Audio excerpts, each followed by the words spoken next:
जय झूलेलाल दोस्तों, अॼु असां ठाहींदासीं सिंधी पुलाव। ॾाढी आसान सी रेसिपी आहे। भाॼी बि न हुजे, सिर्फ़ु इहे पुलाव और पापड़ हुजनि त मज़ो अची वञे। अचो शुरू था कयूं पिया। जय झूलेलाल दोस्तों, मां मुस्कान आहूजा और तव्हांजो स्वागत आहे मुंहिंजे चैनल हुनर मुस्कान का ते। रेसिपी शुरू था कयूं। उन जे लाइ सभिनी खां पहिरियों असां खणंदासीं बसर और इनखे असां ॾिसो हिन तरह छिले करे कटींदासीं। हिते मां खया आहिनि 4 बसर। लंबी लंबी फारूं कटण खां पोइ असां खणंदासीं इन सां गॾु पीज़ खया आहिनि मां 1 बाउल और हिन सां गॾु खया आहिनि 2 पटाटा वॾा। इनखे नंढनि टुकरनि में कटींदासीं। जीअं मां ॿुधायो, इहे असां जेके पुलाव ठाहियूं था पिया, इन सां भाॼी जी ज़रूरत न पवंदी, त इन में असां कुझु भाॼियूं विझंदासीं जीअं पुलाव टेस्टी ठहनि। हाणे खणंदासीं सिपरी, उन में विझंदासीं तेल 1 केवी, 1 चमचो जीरो, 2 तेज पत्ता, उन सां गॾु कारा मिर्च, सॼा गरम मसाला विझणा आहिनि इन में।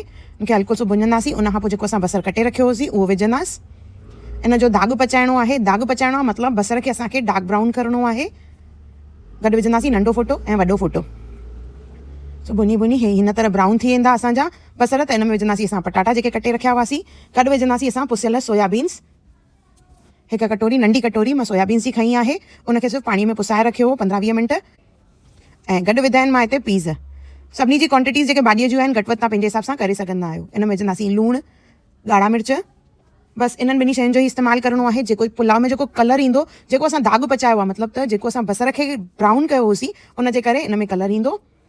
इन में विझंदासीं असां पाणी। सोयाबीन्स खे पुसायो होसीं असां, त चांवर जेके असां विझंदासीं उन जा डबल असांखे पाणी विझणो आहे। और उन खां पोइ 1 कटोरी एक्स्ट्रा, जीअं इन में सोयाबीन्स और ॿियूं भाॼियूं सिजनि। 2 कटोरियूं अगरि चांवर आहिनि त उन ते असां 5 कटोरियूं पाणी विझंदासीं। और पाणी जी क्वांटिटी जेका आहे चांवरनि जी क्वालिटी ते बि डिपेंड कंदो आहे। जेतिरो चांवर झूनो हूंदो आहे ओतिरो पाणी वधीक पवंदो आहे, और नओं हूंदो चांवर त उन में पाणी घटि पवंदो आहे। इनखे चङी तरह मिक्स कंदासीं। और जेको हिन में ॾिसो पाणी में कलर आयो आहे उहो एक्ज़ैक्टली बसर जे करे आहे, जेको असां दाग पचायो होसीं। त ब्राउन कलर जा असांजा चांवर ठहंदा, जेके ॾाढा बढ़िया लॻंदा। इनखे असां हाणे सिजाईंदासीं। पाणी खॼी वेंदो, उन खां पोइ बाहि खे सिम कंदासीं, पोइ ढके रखंदासीं इनखे असां। इन में तव्हां गजर यूज़ करे सघंदा आहियो, कॉर्न यूज़ करे सघंदा आहियो। त भाॼियूं जेके आहिनि तव्हां बीन्स वग़ैरह बि यूज़ करे सघंदा आहियो इन में।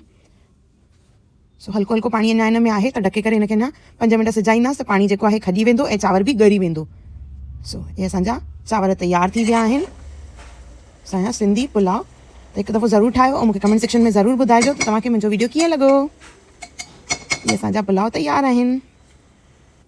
अगरि तव्हांखे मुंहिंजी वीडियो पसंदि आई हुजे त उनखे लाइक कजो, शेयर कजो और सब्सक्राइब कजो। और मुंहिंजी ईंदड़ वीडियोस खे ॾिसण जे लाइ बेल आइकॉन ज़रूरु क्लिक कजो। और फेसबुक और इंस्टाग्राम ते मूंखे ज़रूरु फॉलो कजो। और जीअं मूंखे हमेशह साथ ॾिनो अथव, तीअं हमेशह मूंखे साथ और प्यार ॾिजो। और मुंहिंजो वीडियोस ॾिसण लाइ तव्हांजो तहे दिलि सां धन्यवाद। जय झूलेलाल।